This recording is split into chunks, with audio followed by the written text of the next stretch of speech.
As amazing as it is, I brought my jar from outside. I was bringing this fairy shrimp.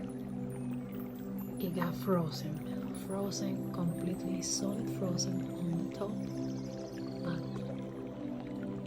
life is still in there. That's crazy.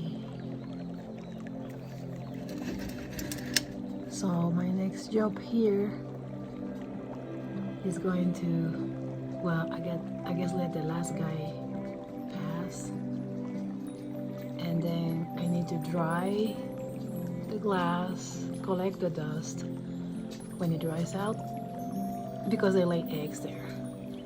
That's the life cycle of the fairy shrimp.